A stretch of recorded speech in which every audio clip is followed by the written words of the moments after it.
नमस्कार, खबरों के इस बुलेटिन तुहाडा स्वागत है। मैं हाँ तनु। पहला पेश ने 94 खबरां। प्रधानमंत्री नरेंद्र मोदी अज इंदौर विच प्रवासी भारतीय दिवस सम्मेलन का रस्मी तौर पर उद्घाटन करेंगे।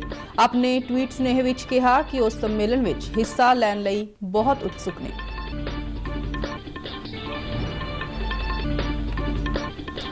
केंद्रीय मंत्री अनुराग सिंह ठाकुर ने प्रवासी भारतीय नौजवानों नूं देश विच नवाचार अते निवेश लई दिता सद्दा।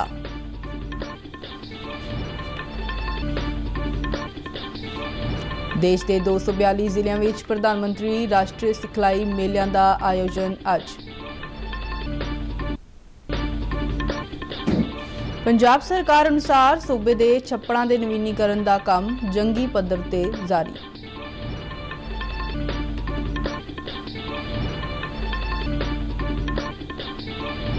सूर्य कुमार यादव अंतरराष्ट्रीय क्रिकेट में सब तो तेज 1500 दौड़ां बनाने वाले खिडारी बने।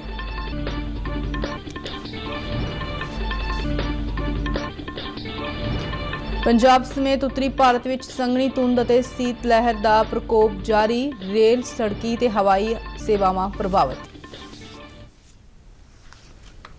ते हुण खबरां विस्तार नाल। प्रधानमंत्री नरेंद्र मोदी अज इंदौर विच प्रवासी भारतीय दिवस सम्मेलन का रस्मी तौर पर उद्घाटन करेंगे। अपने एक ट्वीट सुनेहे विच प्रधानमंत्री ने कहा कि वह इस सम्मेलन विच शामिल होने लई बहुत उत्सुक ने। उन्होंने कहा कि यह विदेशी प्रवासी भाईचारे नाल अपनियां तंदां मजबूत करने का एक महत्वपूर्ण मौका है। उन्होंने कहा कि इस भाईचारे ने आलमी पद्धर ते अपनी विलक्षण पहचान बनाई है।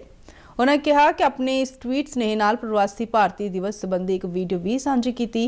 राष्ट्रपति द्रौपदी मुर्मू भलके सम्मेलन के समाप्ति समागम की प्रधानगी करेंगे। 3 दिनों तक चलने वाला प्रवासी भारतीय दिवस सम्मेलन कल मध्य प्रदेश के इंदौर शहर में शुरू होया, जिस विच मध्य प्रदेश के मुख्यमंत्री शिवराज सिंह चौहान, विदेश मंत्री एस जयशंकर, सूचना ते प्रसारण मंत्री अनुराग सिंह ठाकुर और युवा राज मंत्री निशिथ प्रमाणक शामिल होए।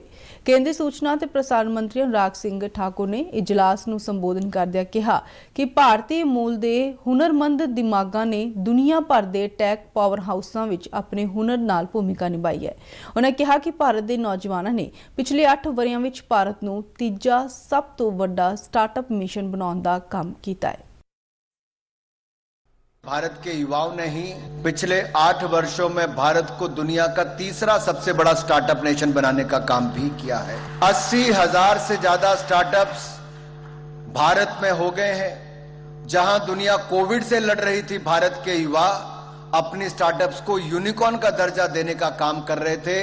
आपदा के समय भी अवसर की बात युवाओं ने दिखाई और हमारी 50 स्टार्टअप्स को यूनिकॉर्न का दर्जा भी आपदा के समय मिला। ये दिखाता है भारत के युवाओं की क्षमता क्या है। मध्य प्रदेश के मुख्यमंत्री शिवराज सिंह चौहान ने सम्मेलन में भारतीय नौजवानों की शलाघा की। उन्होंने कहा कि खेलो इंडिया तो लैके स्टार्टअप इंडिया तक भारतीय नौजवान अपनी मुहारत के सिर ते नवे कीर्तिमान स्थापित कर रहे हैं। उन्होंने प्रदेश में विकसित हो रहे स्टार्टअप कल्चर नूं लैके नौजवानों की तारीफ की। भारत के युवा आज सर्वश्रेष्ठ देने का काम कर रहे हैं। खेलो इंडिया से लेके स्टार्टअप इंडिया तक, स्किल इंडिया से लेके मेक इन इंडिया तक, अटल टिंकरिंग लैब से लेकर 5G टेक्नोलॉजी तक हर क्षेत्र ने भारतीय युवाओं ने अपनी प्रतिभा के बल पर नए रिकॉर्ड स्थापित किए हैं। विदेश मंत्री एस जयशंकर ने अपने संबोधन में प्रवासी भारतीयों की अपनी जन्मभूमि नाल जोड़ की शलाघा की। उन्होंने कहा कि भारतीय लोग हुण अंतरराष्ट्रीय भाईचारे नाल नवे संबंध स्थापित कर रहे हैं। उन्होंने कहा कि सरकार दुनिया में इन्हां नौजवानों नूं बेहतर अते सुरक्षित वातावरण देण लई काम कर रही है। The younger generations are also very much in the forefront of connecting India to the world. They do so not only through their activities at home, but by studying, working, and traveling abroad. Our endeavor is therefore to maximize support for them. इस दौरान सूचना ते प्रसारण मंत्री अनुराग सिंह ठाकुर ने सम्मेलन दौरान एक पत्रकार कॉन्फ्रेंस ਨੂੰ ਸੰਬੋਧਨ ਕਰਦਿਆਂ ਕਿਹਾ ਕਿ ਭਾਰਤ 60% ਦੀ ਰਫ਼ਤਾਰ ਨਾਲ ਵਿਕਾਸ ਕਰ ਰਿਹਾ ਹੈ ਅਤੇ ਸਰਕਾਰ ਵੱਲੋਂ ਲਗਾਤਾਰ ਇਸ ਤਰ੍ਹਾਂ ਦੀਆਂ ਨੀਤੀਆਂ ਤੇ ਨਿਯਮ ਬਣਾਏ ਜਾ ਰਹੇ ਨੇ ਜੋ ਨੌਜਵਾਨਾਂ ਲਈ ਵਿਸ਼ੇਸ਼ ਮੌਕੇ ਪ੍ਰਦਾਨ ਕਰਨ ਵਾਲੇ ਨੇ। ਉਹਨਾਂ ਕਿਹਾ ਕਿ ਕੋਵਿਡ ਦੇ ਸਮੇਂ ਦੌਰਾਨ ਭਾਰਤ ਇੱਕ ਅਜਿਹਾ ਦੇਸ਼ ਰਿਹਾ ਜਿੱਥੇ ਸਭ ਤੋਂ ਵੱਧ ਸੁਧਾਰ ਹੋਏ ਅਤੇ ਗਰੀਬ ਲੋਕਾਂ ਨੂੰ ਲੋੜੀਂਦੀਆਂ ਸਹੂਲਤਾਂ ਮੁਹੱਈਆ ਕਰਵਾਈਆਂ ਗਈਆਂ। ਮੰਤਰੀ ਨੇ ਕਿਹਾ ਕਿ ਭਾਰਤ ਜਿਹੜਾ ਸਭ ਤੋਂ ਵੱਧ ਦਰਾਮਦ ਕਰਦਾ ਸੀ ਹੁਣ ਇੱਕ ਵੱਡਾ ਬਰਾਮਦਕਾਰ ਬਣ ਗਿਆ ਹੈ। ਉਹਨਾਂ ਕਿਹਾ ਕਿ ਇੱਥੇ ਹੁਣ ਨਿਵੇਸ਼ ਦੀਆਂ ਬਹੁਤ ਵੱਡੀਆਂ ਸੰਭਾਵਨਾਵਾਂ ਨੇ। ਮੰਤਰੀ ਨੇ ਕਿਹਾ ਕਿ ਨੌਜਵਾਨਾਂ ਦੇ ਹੁਨਰ ਵਿਕਾਸ ਤੇ ਵੱਡੇ ਪੱਧਰ ਤੇ ਜ਼ੋਰ ਦਿੱਤਾ ਜਾ ਰਿਹਾ ਹੈ। ਉਹਨਾਂ ਦੱਸਿਆ ਕਿ 38 ਕਰੋੜ ਤੋਂ ਵੱਧ ਦੇ ਮੁਦਰਾ ਲੋਨ ਨੇ ਲੋਕਾਂ ਨੂੰ ਆਪਣੇ ਪੈਰਾਂ ਤੇ खड़े होने ਲਈ मदद की है। जिस तरह से इन्वेस्टमेंट्स भारत की ओर आ रही है वो अपने आप एक बड़ा आकर्षण का केंद्र भारत कोविड के समय भी बना और अब भी है। रिटर्न ऑन इन्वेस्टमेंट जब भी कोई इन्वेस्टर देखता है तो भारत में उसको अपार संभावनाएं दिखती हैं, मैन्युफैक्चरिंग सेक्टर में भी, सर्विसेज सेक्टर में भी। और अगर आप देखेंगे दोनों ही क्षेत्रों में बहुत तेजी के साथ बढ़ रहे हैं। हमने जिस तरह से डिफेंस सेक्टर को खोला, 400 से ज्यादा आइटम आज भारत में बन रही हैं। हम आयात करने वाला देश थे, आज निर्यात करने की दिशा में आ गए हैं। उत्तराखंड के जोशीमठ शहर विच जमीन धसन कारण पैदा हुई स्थिति की समीक्षा लई प्रधानमंत्री दफ्तर विच एक उच्च पद्धरी बैठक हुई। प्रधानमंत्री के मुख सकत्तर डॉक्टर पीके मिश्रा की प्रधानगी हेठ मंत्री मंडल के सकत्तर, उच्च अधिकारी और राष्ट्रीय आफत प्रबंधन बोर्ड के मैंबरों ने हालात की समीक्षा की। बैठक विच जिले के अधिकारियों तो इलावा उत्तराखंड के उच्च अधिकारियों ने भी वीडियो कॉन्फ्रेंसिंग राही प्रधानमंत्री दफ्तर नूं हालात तो जानू करवाया। जिक्रयोग है कि जोशीमठ विच जमीन धसन कारण हाल ही विच कई घरां विच दरारां पै गईआं ने अते प्रभावित परिवारां नूं प्रशासन वल्लों सुरक्षित थावां ते लिजाया जा रिहा है। प्रधानमंत्री राष्ट्रीय सिखलाई मेला अज देश के 242 जिलों में आयोजित किया जा रहा है। हुनर विकास और उद्यमता मंत्रालय ने कहा है कि कई स्थानक कारोबारियां, कंपनियां और संगठनों को मेले में हिस्सा लैण का सद्दा दिता गया है। मेले में हिस्सा लैण वाले संगठनों को सिख्यार्थियों की चोण करने लई एक प्रभावशाली प्लेटफॉर्म मिलेगा। मेले में सिख्यार्थी के तौर पर हिस्सा लैण लई 5वीं तो 12वीं श्रेणी तक की ਪ੍ਰੀਖਿਆ पास कर चुके उम्मीदवार ਅਤੇ ਜਿਨ੍ਹਾਂ ਕੋਲ ਹੁਨਰ ਸਿਖਲਾਈ ਸਰਟੀਫਿਕੇਟ ਜਾਂ ITI ਦਾ ਡਿਪਲੋਮਾ ਜਾਂ ਡਿਗਰੀ ਹੋਲਡਰ ਅਪਲਾਈ ਕਰ ਸਕਦੇ ਨੇ। पंजाब सरकार सूबे के पिंडां की दशा सुधारन लई वड्डे पद्धर ते विकास काम कर रही है। इस दिशा में सरकार वालों मिशन साझा जल तालाब योजना अधीन सूबे के पिंडां विचले छप्पड़ां दे नवीनीकरण का काम जंगी पद्धर ते जारी है। सूबे के विकास ते पेंडू विकास ते पंचायत मंत्री कुलदीप सिंह धालीवाल ने चंडीगढ़ भी दस्सिया है कि विभाग वालों चालू वित्ती साल दौरान जिथे सीचेवाल मॉडल अते थापर मॉडल राही 883 छप्पड़ां का नवीनीकरण किया जा चुका है।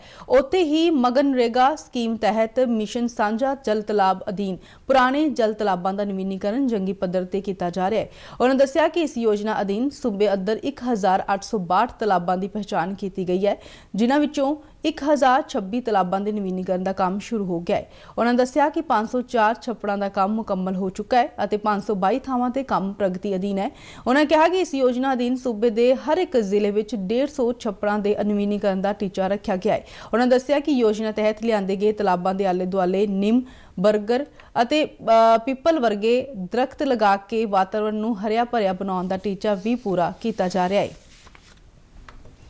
पंजाब के जल सप्लाई और सैनीटेशन मंत्री ब्रह्म शंकर जिम्पार ने कहा है कि सूबा सरकार वालों शुरू की गई एम ग्राम सेवा ऐप कारण जनतक वित्त प्रबंधन में जवाबदेही और पारदर्शिता वधी है। चंडीगढ़ में यह जानकारी दिंदियां उन्होंने दस्सिया कि श्री अनंदपुर साहिब में शुरू की गई इस ऐप का काफ़ी चंगा प्रभाव पिया है और इस नाल नागरिकों के जीवन पद्धर में सुधार आने के नाल समाज में हाँ पक्की तब्दीली भी देखी जा रही है। उन्होंने कहा कि इस ऐप को सूबे के होर शहरों में भी शुरू किया जाएगा। उन्होंने कहा कि ग्राम पंचायत पद्धर ते मालीए अते खर्चियां दे वेरविਆਂ ਨੂੰ डिजिटल ਕਰਨ, ਮੋਹਰੀ ਆਗੂਆਂ ਨੂੰ ਸਮਰਥ ਬਣਾਉਣ ਅਤੇ ਜਲ ਸਪਲਾਈ ਸੰਬੰਧੀ ਸੇਵਾਵਾਂ ਦੇ ਫੰਡਾਂ ਦੇ ਪ੍ਰਬੰਧਾਂ ਵਿੱਚ ਜਵਾਬਦੇਹੀ ਅਤੇ ਪਾਰਦਰਸ਼ਤਾ ਬਣਾਉਣ ਲਈ ਐਮ ਗ੍ਰਾਮ ਸੇਵਾ ਮੋਬਾਈਲ ਐਪ ਦਸੰਬਰ 2021 ਵਿੱਚ ਸ਼ੁਰੂ ਕੀਤੀ ਗਈ ਸੀ। ਉਹਨਾਂ ਕਿਹਾ ਕਿ ਇਸ ਐਪ ਦੇ ਲਾਗੂ ਹੋਣ ਨਾਲ ਮਾਲੀਏ ਦੀ ਵਸੂਲੀ ਅਤੇ ਨਿਗਰਾਨ ਪ੍ਰਣਾਲੀ ਵਿੱਚ ਵੱਡੇ ਪੱਧਰ ਤੇ ਸੁਧਾਰ ਆਇਆ ਹੈ। ਕੌਮੀ ਘੱਟ ਗਿਣਤੀ ਕਮਿਸ਼ਨ ਦੇ ਚੇਅਰਮੈਨ ਇਕਬਾਲ ਸਿੰਘ ਲਾਲਪੁਰਾ ਨੇ ਕੱਲ ਜਲੰਧਰ ਵਿੱਚ ਲਤੀਫਪੁਰਾ ਦਾ ਦੌਰਾ ਕੀਤਾ। ਉਨ੍ਹਾਂ ਨੇ ਪਿਛਲੇ ਦਿਨੀ ਸੁਪਰੀਮ ਕੋਰਟ ਦੇ ਹੁਕਮਾਂ ਅਨੁਸਾਰ ਜਲੰਧਰ ਇੰਪਰੂਵਮੈਂਟ ਟਰਸਟ ਵੱਲੋਂ ਲਤੀਫਪੁਰਾ ਵਿੱਚ ਡੇਗੀਆਂ ਗਈਆਂ ਰਿਹਾਇਸ਼ੀ ਇਮਾਰਤਾਂ ਦੇ ਪੀੜਤਾਂ ਨਾਲ ਮੁਲਾਕਾਤ ਕੀਤੀ। ਇਸ ਮੌਕੇ ਤੇ ਉਨ੍ਹਾਂ ਨੇ ਲੋਕਾਂ ਦੇ ਮੁੜ ਵਸੇਬੇ ਦਾ ਹੌਸਲਾ ਦਿੰਦਿਆਂ ਕਿਹਾ ਕਿ ਉਹ ਸਰਕਾਰ ਨੂੰ ਮਿਲ ਕੇ ਜਲਦ ਹੀ ਇਸ ਮਸਲੇ ਦਾ ਹੱਲ ਕਰਨ ਦੀ ਕੋਸ਼ਿਸ਼ ਕਰਨਗੇ। ਗੁਰਦਾਸਪੁਰ ਜ਼ਿਲ੍ਹੇ ਦੇ ਬਟਾਲਾ ਸ਼ਹਿਰ ਨੇੜੇ ਬਟਾਲਾ ਜਲੰਧਰ ਸੜਕ ਤੇ ਹੋਏ ਇੱਕ ਸੜਕ ਹਾਦਸੇ ਵਿੱਚ 5 ਵਿਅਕਤੀਆਂ ਦੀ ਮੌਤ ਹੋ ਗਈ। ਮ੍ਰਿਤਕਾਂ ਵਿੱਚ 2 ਮਹਿਲਾਵਾਂ, 2 ਮਰਦ ਅਤੇ ਇੱਕ 2.5 ਸਾਲਾ ਬੱਚੀ ਵੀ ਸ਼ਾਮਲ ਹੈ। ਇਹ ਹਾਦਸਾ ਉਸ ਵੇਲੇ ਹੋਇਆ ਜਦੋਂ ਬਟਾਲਾ ਵਿੱਚ ਇੱਕ ਵਿਆਹ ਸਮਾਗਮ ਤੋਂ ਪਰਤ ਰਹੇ ਪਰਿਵਾਰ ਦੀ ਕਾਰ ਅਤੇ ਟਿੱਪਰ ਟਰੱਕ ਵਿਚਾਲੇ ਪਿੰਡ ਚਾਹਲ ਕਲਾਂ ਨੇੜੇ ਆਮੋ ਸਾਹਮਣੇ ਟੱਕਰ ਹੋਈ। ਹਾਦਸੇ ਦੀ ਸੂਚਨਾ ਮਿਲਦੇ ਹੀ ਪੁਲਿਸ ਮੌਕੇ ਤੇ ਪਹੁੰਚ ਗਈ ਤੇ ਮਾਮਲੇ ਦੀ ਜਾਂਚ ਸ਼ੁਰੂ ਕਰ ਦਿੱਤੀ। ਪੁਲਿਸ ਦੇ ਇੱਕ ਅਧਿਕਾਰੀ ਨੇ ਦੱਸਿਆ ਕਿ ਇਸ ਹਾਦਸੇ ਵਿੱਚ 5 ਵਿਅਕਤੀਆਂ ਦੀ ਮੌਤ ਹੋਈ ਅਤੇ ਇੱਕ ਬੱਚਾ ਬੁਰੀ ਤਰ੍ਹਾਂ ਨਾਲ ਜ਼ਖਮੀ ਹੋਇਆ ਹੈ, ਜਿਸ ਨੂੰ ਇਲਾਜ ਲਈ ਹਸਪਤਾਲ ਭੇਜਿਆ ਗਿਆ ਹੈ। सूर्य कुमार यादव अंतरराष्ट्रीय क्रिकेट में सब तो तेज 1500 दौड़ा बनाने वाले खिडारी बन गए। उन्होंने यह उपलब्धि 843 गेंदा विच हासिल की है। सूर्य कुमार ने 45 मैचों और 43 पारियां विच 46.41 की औसत नाल 1578 दौड़ा बनाईयां ने, जिन्हां विच 3 सैकड़े और 13 अर्ध सैकड़े शामिल ने। उन्हां दा सर्वोत्तम निजी स्कोर 117 दौड़ां दा है। पारी दे हिसाब नाल ओह 1500 दौड़ा बनाउण वाले तीजे सब तो तेज बल्लेबाज ने।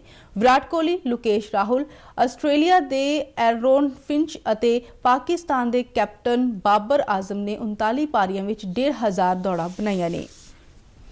प्रधानमंत्री नरेंद्र मोदी 29 जनवरी ਨੂੰ ਸਵੇਰੇ 11 ਵਜੇ ਆਕਾਸ਼ਵਾਣੀ ਤੇ ਮਨ ਕੀ ਬਾਤ ਪ੍ਰੋਗਰਾਮ ਵਿੱਚ ਦੇਸ਼ ਵਿਦੇਸ਼ ਦੇ ਲੋਕਾਂ ਨਾਲ ਆਪਣੇ ਵਿਚਾਰ ਸਾਂਝੇ ਕਰਨਗੇ। ਮਹੀਨਾਵਾਰੀ ਇਸ ਰੇਡੀਓ ਪ੍ਰੋਗਰਾਮ ਦੀ ਇਹ 97ਵੀਂ ਕੜੀ ਹੋਵੇਗੀ। ਪ੍ਰਧਾਨ ਮੰਤਰੀ ਨੇ ਇਸ ਪ੍ਰੋਗਰਾਮ ਵਿੱਚ ਵਿਚਾਰੇ ਜਾਣ ਵਾਲੇ ਵਿਸ਼ਿਆਂ ਤੇ ਲੋਕਾਂ ਨੂੰ ਆਪਣੇ ਵਿਚਾਰ ਸਾਂਝੇ ਕਰਨ ਦਾ ਸੱਦਾ ਦਿੱਤਾ ਹੈ। ਨਮੋ ਐਪ ਜਾਂ ਮਾਈ ਗੋਵ ਓਪਨ ਫਾਰਮ ਤੇ ਲੋਕ ਆਪਣੇ ਸੁਝਾਅ ਭੇਜ ਸਕਦੇ ਨੇ। ਇਸ ਤੋਂ ਇਲਾਵਾ ਟੋਲ ਫ੍ਰੀ ਨੰਬਰ 1800-117800 ਦੇ ਰਾਹੀਂ ਵੀ ਪ੍ਰਧਾਨ ਮੰਤਰੀ ਨੂੰ ਆਪਣੇ ਸੁਝਾਅ ਹਿੰਦੀ ਜਾਂ ਅੰਗਰੇਜ਼ੀ ਵਿੱਚ ਰਿਕਾਰਡ ਕਰਵਾ ਸਕਦੇ ਨੇ। ਫੋਨ ਲਾਈਨਾਂ 27 ਜਨਵਰੀ ਤੱਕ ਖੁੱਲੀਆਂ ਰਹਿਣਗੀਆਂ। ਪੰਜਾਬ ਸਮੇਤ ਉੱਤਰੀ ਭਾਰਤ ਦੇ ਕਈ ਹਿੱਸਿਆਂ ਵਿੱਚ ਸੰਘਣੀ ਧੁੰਦ ਪੈਣ ਅਤੇ ਤੇਜ਼ ਠੰਡੀਆਂ ਹਵਾਵਾਂ ਚੱਲਣ ਦਾ ਸਿਲਸਿਲਾ ਲਗਾਤਾਰ ਜਾਰੀ ਹੈ। ਪੰਜਾਬ ਦੇ ਕਈ ਸ਼ਹਿਰ ਪਿਛਲੇ ਕਈ ਦਿਨਾਂ ਤੋਂ ਸੰਘਣੀ ਧੁੰਦ ਅਤੇ ਤੇਜ਼ ਠੰਡੀਆਂ ਹਵਾਵਾਂ ਦੀ ਮਾਰ ਹੇਠ ਨੇ, ਜਿਸ ਕਾਰਨ ਕੜਾਕੇ ਦੀ ਠੰਡ ਹੋਰ ਵੀ ਵੱਧ ਗਈ ਹੈ। ਲੋਕਾਂ ਨੇ ਠੰਡ ਤੋਂ ਬਚਣ ਲਈ ਜਿੱਥੇ ਘਰਾਂ ਅੰਦਰ ਹੀਟਰਾਂ ਅਤੇ ਹੋਰ ਉਪਕਰਨਾਂ ਦਾ ਇਸਤੇਮਾਲ ਕਰਨਾ ਪੈ ਰਿਹਾ ਹੈ, ਉੱਥੇ ਹੀ ਖੁੱਲ੍ਹੇ ਵਿੱਚ ਲੋਕ ਗਲੀਆਂ, ਸੜਕਾਂ ਤੇ ਪਿੰਡਾਂ ਵਿੱਚ ਅੱਗ ਬਾਲ ਕੇ ਠੰਡ ਦਾ ਮੁਕਾਬਲਾ ਕਰ ਰਹੇ ਨੇ। ਸੰਘਣੀ ਧੁੰਦ ਪੈਣ ਕਾਰਨ ਸੜਕੀ, ਰੇਲ ਅਤੇ ਹਵਾਈ ਸੇਵਾਵਾਂ ਬੁਰੀ ਤਰ੍ਹਾਂ ਪ੍ਰਭਾਵਿਤ ਹੋਈਆਂ ਨੇ। ਖਰਾਬ ਮੌਸਮ ਦੇ ਚੱਲਦਿਆਂ 42 ਤੋਂ ਵੱਧ ਰੇਲ ਗੱਡੀਆਂ ਦੇਰੀ ਨਾਲ ਚੱਲ ਰਹੀਆਂ ਨੇ। ਅੱਜ ਸਵੇਰੇ ਵੀ ਸੰਘਣੀ ਧੁੰਦ ਦੀ ਚਾਦਰ ਜਲੰਧਰ ਸਮੇਤ ਪੰਜਾਬ ਦੇ ਕਈ ਸ਼ਹਿਰਾਂ ਵਿੱਚ ਛਾਈ ਰਹੀ ਅਤੇ ਸੜਕਾਂ ਤੇ ਜਿੱਥੇ ਗੱਡੀਆਂ ਦੀ ਆਵਾਜਾਈ ਬਹੁਤ ਘੱਟ ਦੇਖਣ ਨੂੰ ਮਿਲੀ, ਉੱਥੇ ਹੀ ਵਾਹਨ ਕੀੜੀ ਦੀ ਚਾਲ ਚੱਲਦੇ ਨਜ਼ਰ ਆਏ। ਸੰਘਣੀ ਧੁੰਦ ਕਾਰਨ ਰੌਸ਼ਨੀ ਵੀ ਇੰਨੀ ਘੱਟ ਸੀ ਕਿ 8-10 ਮੀਟਰ ਤੋਂ ਅੱਗੇ ਕੁਝ ਵੀ ਦਿਖਾਈ ਨਹੀਂ ਸੀ ਦੇ ਰਿਹਾ। ਮੌਸਮ ਵਿਭਾਗ ਨੇ ਪੰਜਾਬ, ਹਰਿਆਣਾ, ਉੱਤਰ ਪ੍ਰਦੇਸ਼ ਅਤੇ ਦਿੱਲੀ ਵਿੱਚ ਤੇਜ਼ ਠੰਡੀਆਂ ਹਵਾਵਾਂ ਚੱਲਣ ਬਾਰੇ ਰੈੱਡ ਅਲਰਟ ਅਤੇ ਰਾਜਸਥਾਨ ਤੇ ਬਿਹਾਰ ਲਈ ਔਰੇਂਜ ਅਲਰਟ ਜਾਰੀ ਕੀਤਾ ਅਤੇ ਕਿਹਾ ਕਿ ਇਹ ਸਥਿਤੀ ਅਗਲੇ 3-4 ਦਿਨਾਂ ਤੱਕ ਜਾਰੀ ਰਹਿ ਸਕਦੀ ਹੈ।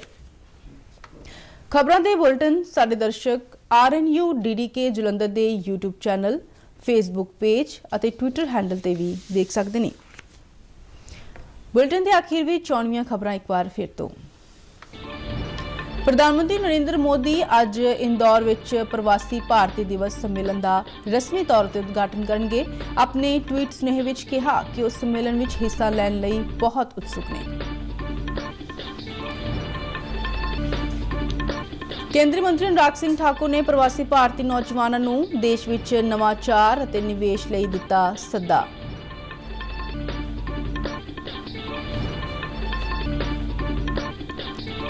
ਦੇਸ਼ ਦੇ 242 ਜ਼ਿਲ੍ਹਿਆਂ ਵਿੱਚ ਪ੍ਰਧਾਨ ਮੰਤਰੀ ਰਾਸ਼ਟਰੀ ਸਿਖਲਾਈ ਮੇਲਿਆਂ ਦਾ ਆਯੋਜਨ ਅੱਜ। ਪੰਜਾਬ ਸਰਕਾਰ ਅਨੁਸਾਰ ਸੂਬੇ ਦੇ ਛੱਪੜਾਂ ਦੇ ਨਵੀਨੀਕਰਨ ਦਾ ਕੰਮ ਜੰਗੀ ਪੱਧਰ ਤੇ ਜਾਰੀ। सूर्य कुमार यादव अंतरराष्ट्रीय क्रिकेट में सब तो तेज 1500 दौड़ा बनाने वाले खिडारी बने। ਤੇ ਪੰਜਾਬ ਸਮੇਤ ਉੱਤਰੀ ਭਾਰਤ ਵਿੱਚ ਸੰਘਣੀ ਧੁੰਦ ਅਤੇ ਸੀਤ ਲਹਿਰ ਦਾ ਪ੍ਰਕੋਪ ਜਾਰੀ, ਰੇਲ, ਸੜਕੀ ਤੇ ਹਵਾਈ ਸੇਵਾਵਾਂ ਪ੍ਰਭਾਵਿਤ। ਇਸ ਦੇ ਨਾਲ ਹੀ ਖਬਰਾਂ ਦਾ ਬੁਲਟਨ ਖਤਮ ਹੁੰਦਾ ਹੈ। ਇਜਾਜ਼ਤ ਦਿਓ, ਨਮਸਕਾਰ।